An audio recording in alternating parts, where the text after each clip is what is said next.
everybody, welcome back to another video by Clem ASMR.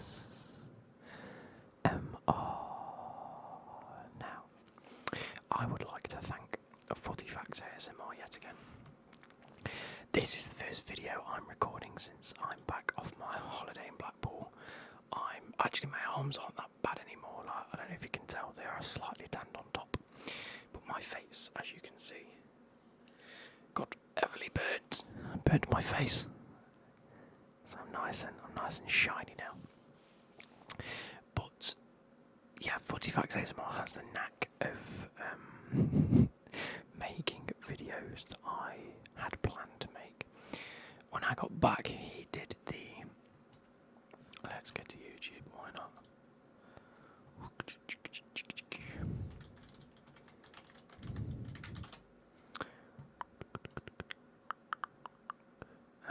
Videos.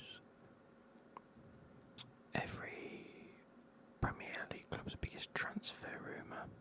There we go, so one player every Premier League club should sign. As I'm recording it, it's 9 days ago. I was on holiday 9 days ago.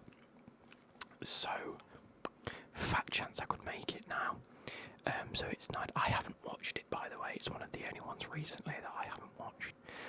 I tend to watch everything that he puts out. I find it so relaxing. But I want to do that video too. Again, I do it every year, so it's nothing out of the ordinary for me. But again, I'm paying homage to him because he's managed to get there before I did.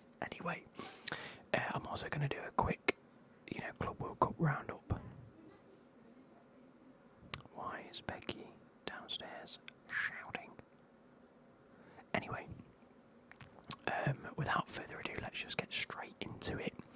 I've got a few videos to record today / tomorrow, and I want to get this one out of the way. I've spent about 3 hours coming up with this on who I think they're going to go with / who I believe they might go with, and usually I just put their transfer market value, but this time I've gone with what I think the player could go for. I could be well out, I could be not, again, these are a mixture of people that have been linked with teams, and some of them just absolutely random. Some of them I've looked at their team and gone, what could they do with? So, without further ado, we have Arsenal. This is in alphabetical order in the Premier League. Arsenal, I have of course gone with Victor Gyökeres at the striker position for about £65 million. We know Arsenal need a striker. Havertz is not the guy that everyone thinks he should be. I did see that Jamie Carragher did a prediction where he said that Arsenal sign a striker and it doesn't work because Havertz is so important for his system. And I'm inclined to agree with that, but I do think that Arsenal still sign a striker because Havertz is not good. The price tag I've set is £65 million. I think it's pretty much reported that that's what he will be going for. It's just up to Arsenal to pay the money now. Obviously linked to the likes of Chelsea, Man United in the previous weeks. But it is what it is. It will go to Arsenal. I think that's a pretty straightforward one. Now, Aston Villa getting Europa League, big move for them. I think they could genuinely do a really good job in the Europa League. Unai Emery, still in charge, likes to get that trophy, so I'd keep an eye on them next season. Has strengthened relatively well. Sort of last year they did. This year, obviously, a few of their players have gone back from their loan spell to the likes of Rashford. But I'd like to see them sort of solidify the players that they go with. I mean, I wouldn't put it past them loaning Jadon Sancho, if I'm honest. They've done it with Rashford, with Man United. Maybe they look to also do it with Sancho, I don't know, depending on the wage demands. But I suspect that Emi Martinez will leave this transfer window. If not now, then in January. And I've gone very bold here. I think European football demands a European goalkeeper. A goalkeeper that tried to prove his worth, and I think did relatively okay every time he did play. But is overshadowed by another goalkeeper at Real Madrid. It is Andre Lunin. Obviously, he's never getting ahead of Courtois. Courtois came back from his injury last season and went straight back into the team.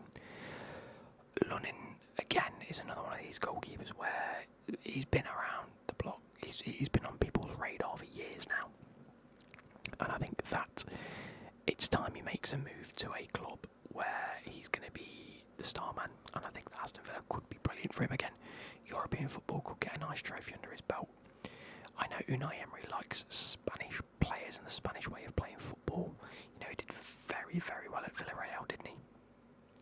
And so I think buying into that market might be okay. Anyway, moving on to...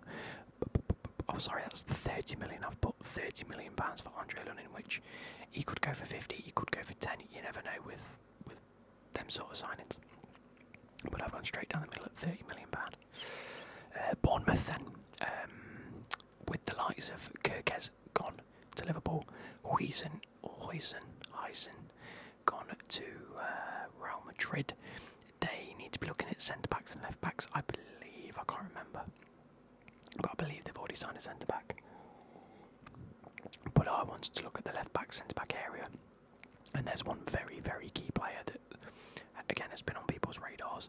Bournemouth like to buy people that they know could sell for about 70 to 90 million pound in a couple of years' time. So I've gone with Jorel Hato. I wouldn't be surprised if Hato ends up at like a Bayern Munich or an Inter Milan, or just, you know, a very high up European team.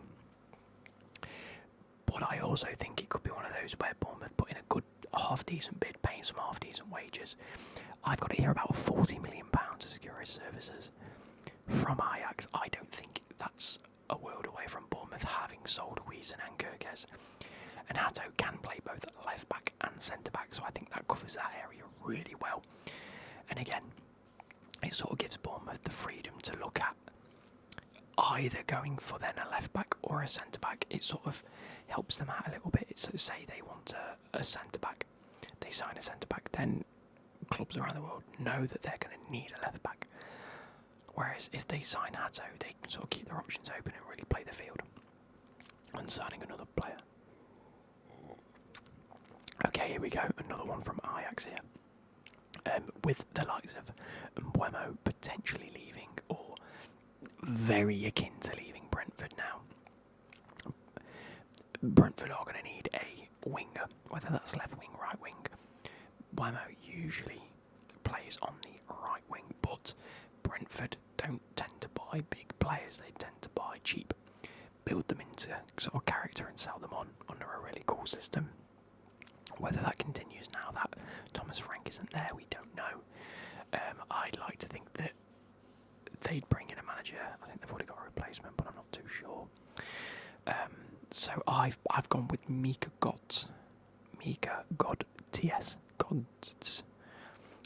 from Ajax, rumoured to be about £10 million. That's actually twice his estimated value. Again, could be one of these players where Brentford sign a little gem. Brentford and Brighton, between them, are two clubs. It used to be Southampton, that buy very, very young, up-and-coming players before anyone really hears about them. Again, Brentford use this analytical style of football where they look at stats and pick the best for the team. Mika Godts could be the one for them. I've just plucked a name there, and I really hope that's something that comes true. But for about £10 million, it's worth it, worth a bit of a steal. And then moving on to Brighton, because they are next. Obviously, they've had João Pedro leave. He's gone to Chelsea. I might do a bit of a Chelsea transfer roundup in a couple of weeks' time, because by the looks of it, we're not stopping. So, yeah, Brighton losing João Pedro, they are going to need to replace a striker, or a striker that can potentially play out on the left and sort of like is a full-fledged attacking striker. I've gone for Jonathan Burkhardt from FSV Mainz. Obviously, I know that Eintracht Frankfurt are looking to get rid of Ekitike and players like that. The Bundesliga typically try to sell their strikers to the English league. The likes of Werner, Füllkrug went to West Ham last year. And I think this could just be another one of those where Brighton need to secure someone's services for around £30 to £40 million. And I think Jonathan Burkott will go for about 40. Moving on, we have Burnley. This is a very random one from me. I had a look at their transfers at the moment and who they've bought since coming up. They've bought a lot of wingers and a lot of wing backs, i.e. Kyle Walker. They've focused solely on the outer reaches of their teams, the extremities, and haven't focused on the spine. And I think they are going to be looking for a centre midfielder. We know that. I would like to think Burnley would take someone a little bit prem proven. So I've gone with Ilkay Gundogan from Man City. I think he came back to Man City from Barcelona, didn't he, and played okay. But there were more talks that actually now he could leave again. And his market value is £5 million. I think he could go for about 8 million. I think if he's to go anywhere, he'd leave English football, but the North obviously calls Gundogan. And I think Burnley could secure his services, £8 million. A bit of a random one, but I think it's a good shout. Chelsea obviously have gone for a goalkeeper. We've pulled in not one, but two strikers since we last talked. I'm not sure if I did a video in between Delap signing, but we've signed Delap. I think he looks great. I've seen him in a Chelsea shirt now for a few games. I'm mightily impressed. I think he's got what it takes. We then go and sign João Pedro, who is a different type of striker, is a lot more of a dribbler. Definitely something that Maresca looked at. He did come out and say that, look, we've signed the lab for what was a very humble fee. And he did say that he wanted a different type of striker as well. I would like to think Jackson can go. Goodbye, see you later. We have like Broja and Mark Guéhi at the club as well. And I think there are a few Chelsea players on this list for other clubs coming up. Because there are going to be players leaving Chelsea, and I think it's a good opportunity for some Premier League teams to get some decent players at a cut rate price. Before we see Chelsea have a bit of an exodus. But I personally still think we need to bring in a good goalkeeper. I know we've been linked with this player. I know that we completely lowballed an offer. They got rejected twice and we said we're out of it. I think we're going to wait until the end of the Club World Cup.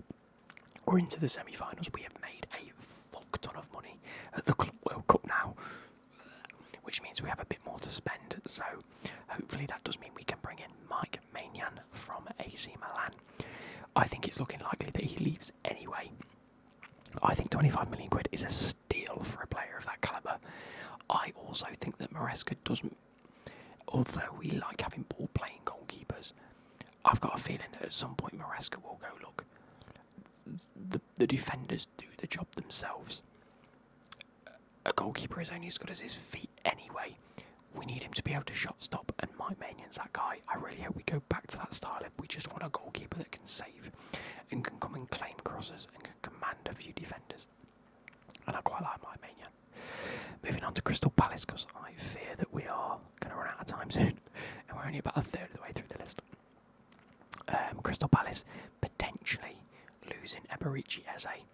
They are already in talks of signing Diamande, but they're not sure now, so I thought I'd leave that one out of it, just because I don't want that to be a bit of an easy one. We have a player here who Bayern Munich have loaned out to, I want to say, it's Osasuna. No, Real Laguna, something like that. Here we go. He plays for Malaga. Is it? Oh no! I've just googled it and it says Bournemouth enter race to sign him. No! Anyway, I've got him down at Crystal Palace. It's Brian Zaragoza. Well, isn't it? Yeah, Brian Zaragoza Martinez, born 2001.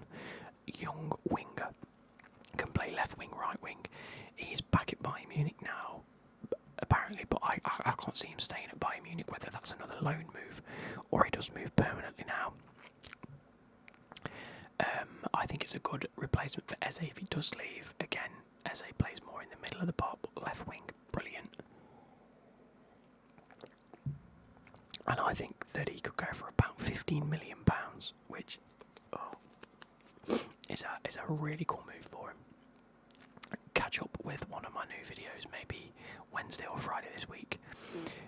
I'll basically explain I've had to blitz the house and tidy, which has left it quite dusty in this room because it was quite dusty, and now I've had the sniffles all day, hence the every 2 bloody minutes, but you'll understand why I've had to blitz the house in a couple of days' time.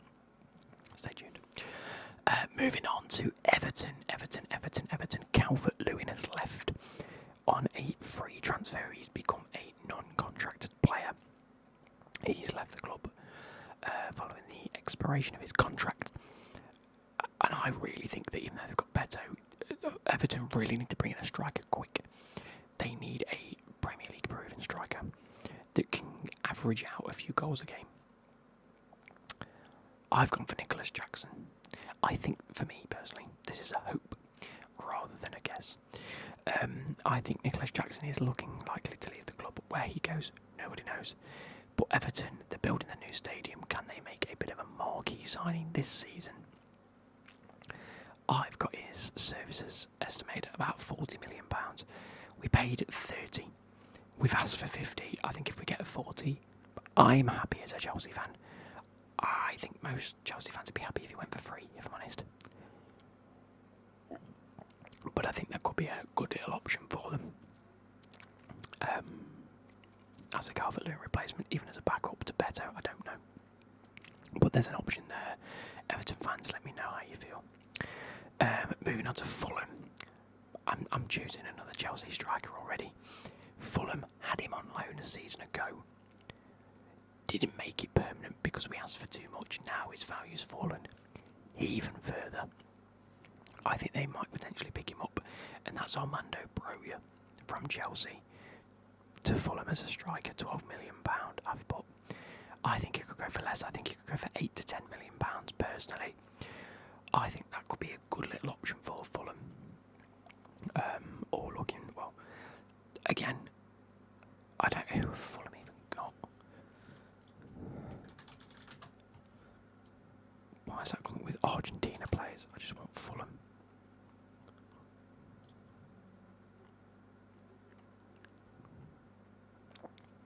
They've got Raul Jimenez, Rodrigo Muniz. English, please. Block. Get rid of that. Wow. Other than that, they haven't got any strikers. Rodrigo Muniz and Raul Jimenez, who's 34. I do think they definitely need a striker then. Transfers, current season's transfers. They've signed Luke Harris. Carlos Vinicius has gone without a club. Tom Willian's left without a club. Reece Nelson's gone. They might bring in a winger to be fair. But also I think they could do with a striker. So yeah, that's fair. And then Leeds. Leeds is a big one for me because I always think that Leeds have a relatively okay squad anyway. I think unless they really clamp down on who they sign as actual good players, they might go back down again. So I've gone with this £0 free transfer. Callum Wilson. It was announced this morning that he's leaving. His contract is up at Newcastle, and it's up to him where he goes. I think Callum Wilson could see Leeds as a brilliant project. Again, Newcastle to Leeds isn't the furthest of distances to travel.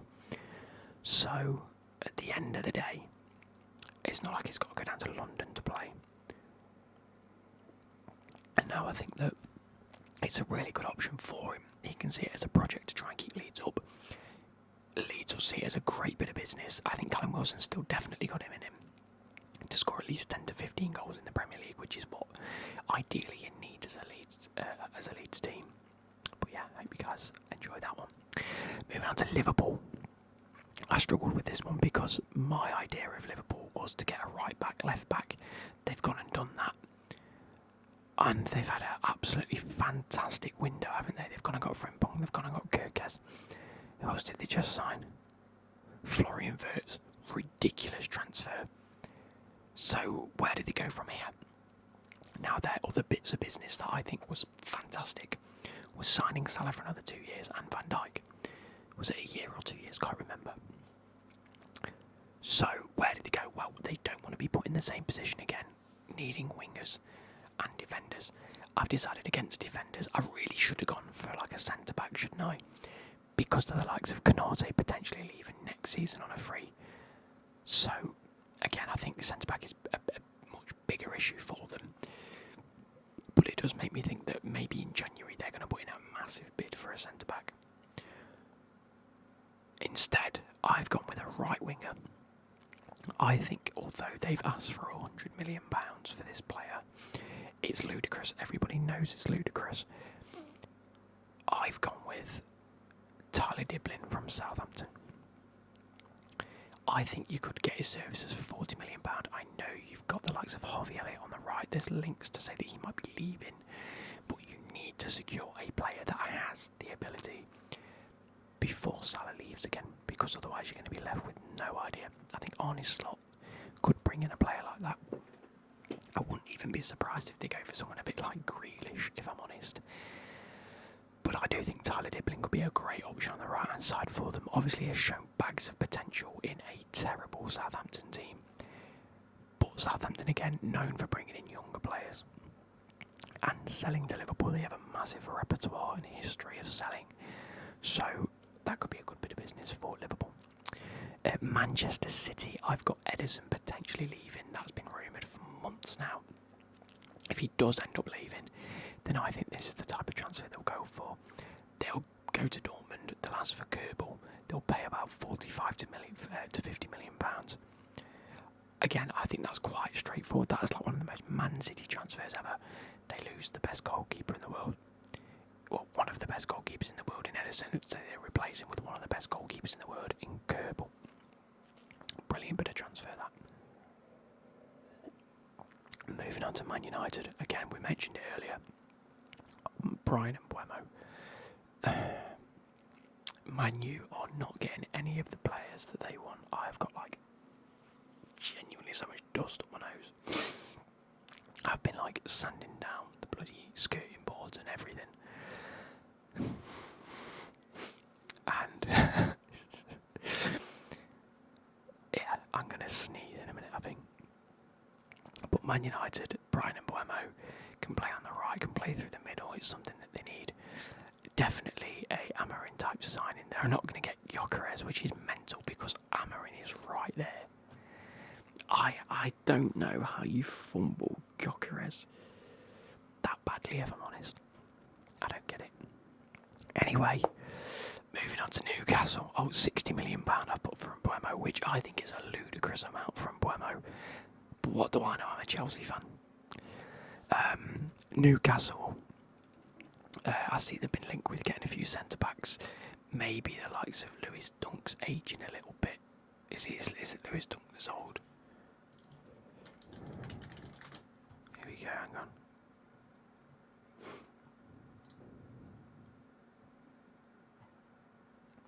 Jamal Lascelles is 31, Dan Burn is 33, Fabian Shaw is 33.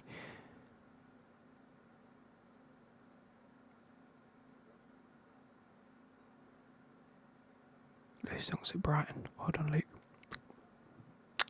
Anyway, I do think the likes of their centre-backs are getting a little bit old. It might be time for some of them to leave, so I've gone with Giorgio Scalvini.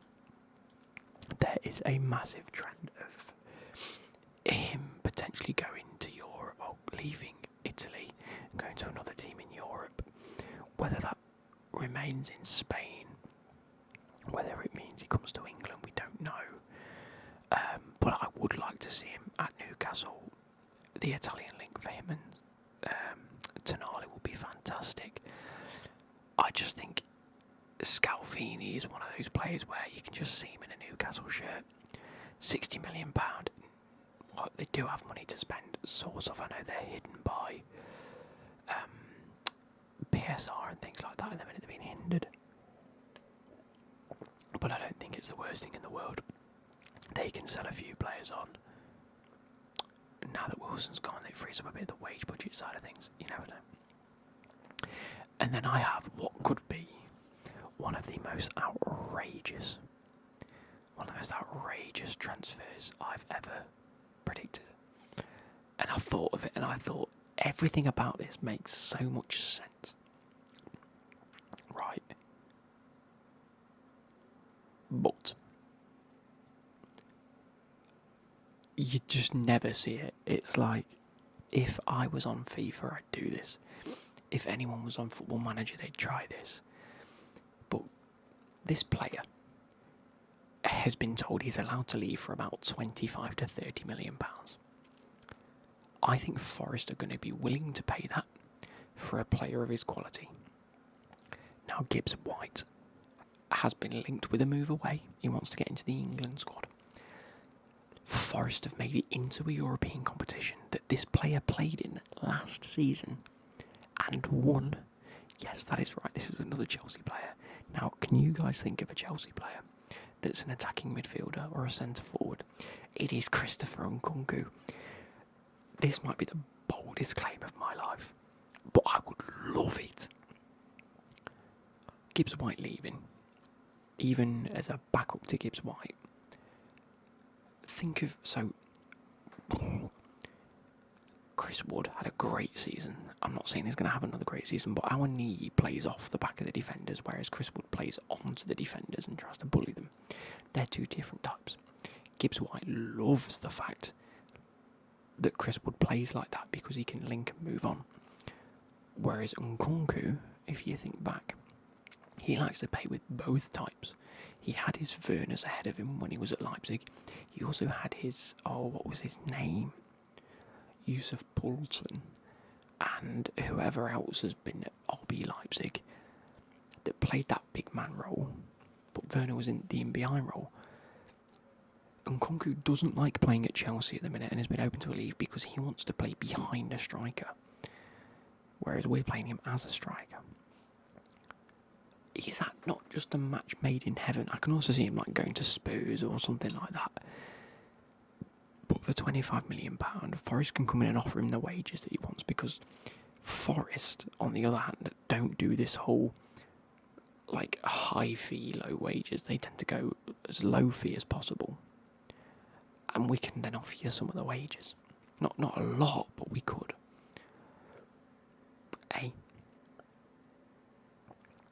We might see it. I'd like to see it. Oh my god, I sneeze. Moving on to Spurs, I have Eberechi Eze. Again, we mentioned it earlier, Crystal Palace. Eze looking like he might be leaving this season. He can play in that central attacking midfield role and the left wing. Him and Maddison together in a team could be fantastic. Valued at about £55 million to secure his services from Crystal Palace. I can see that happening personally.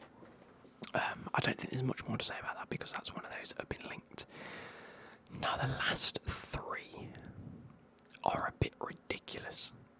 And I also feel like if these three players don't go to the teams that I've given him, they could end up at any other Premier League team. And it wouldn't surprise me. These are all what I'd consider Brightford, Brentford, Bournemouth transfers, if you were. Where they're going to pick a player up for the mid 10 to 30 million pound range that I've got here, for many a different reason, and could perform at a level.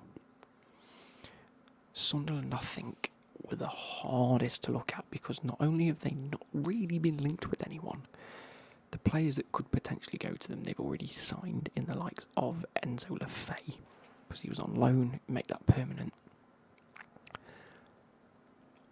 But they've also signed an abundance of midfielders. They've lost Jobe Bellingham to Dortmund, and I thought, brilliant, we'll look at centre mids for them. That's the perfect. They've signed 6. However, I did see that they are looking at getting a winger. I don't know whether that meant left or right, so I've tried to pick a player that can play both sides. And I've gone for Igor Peixau. Igor Peixau from Feyenoord. His value is up at £35 million. slash that's what I think they may have to pay for him. They've got some of the funds now that they've made the Premier League through the playoffs. You get a bit more money for that anyway, and they've sold Joe Bellingham. I think it could be a potential that they make, but I can't see them paying anywhere near as much as that for a player. Which is why in my head, like Igor Paixão and Brian Zaragoza that I'd linked with Crystal Palace, they could swap. Like a £50 million signing sounds much better to Sunderland, and Igor Paixão to Crystal Palace sounds like the perfect opportunity. But I was going down the list and I can't swap. I'm not swapping them now. So you never know. It could happen. It could not. But I think Igor Paixão could be going to the Premier League regardless. Next we have West Ham. Again, I've gone for a right winger just in case Kudus leaves. Kudus. If he does leave to either the likes of Barcelona or one of the Italian teams or like a Man City or a Chelsea, wherever, I think they need to replace him, and I think I've found a perfect opportunity. A player that was on loan at Juve last season and did really well. Not sure whether...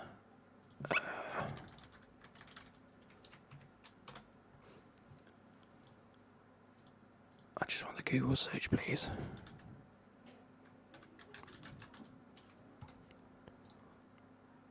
It's a Portuguese player.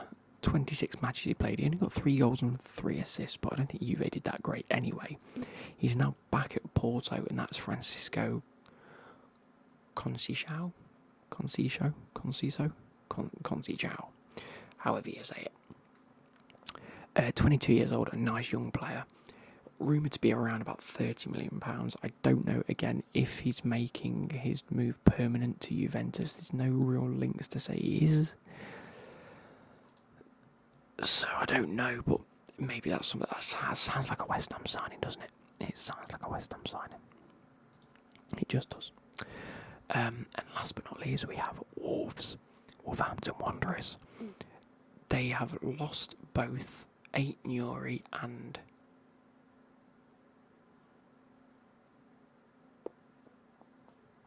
Who did they lose?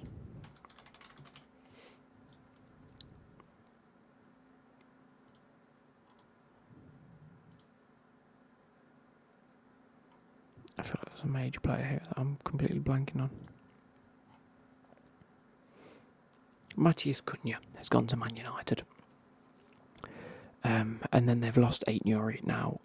They've gone and signed Strand Larsen on a permanent. They've signed Fer Lopez as a right winger on a permanent. So that's sort of Matheus Cunha's area covered. Fabio Silva's come back after his loan.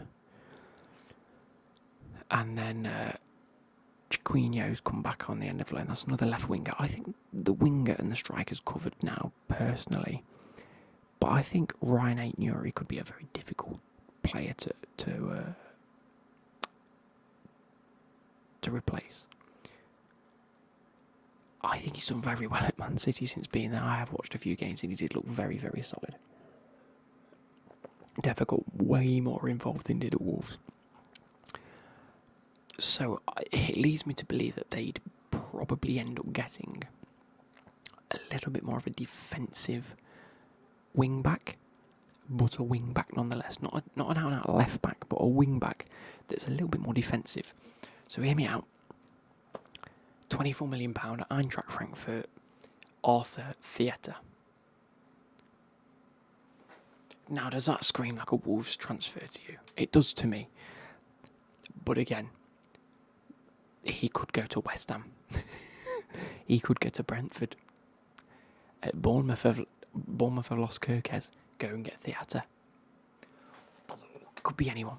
So yeah, I hope that, guarantee none of these come true. I think there's only been a handful of these that have ever come true, like truthfully. But yeah, let me know what you guys think about this.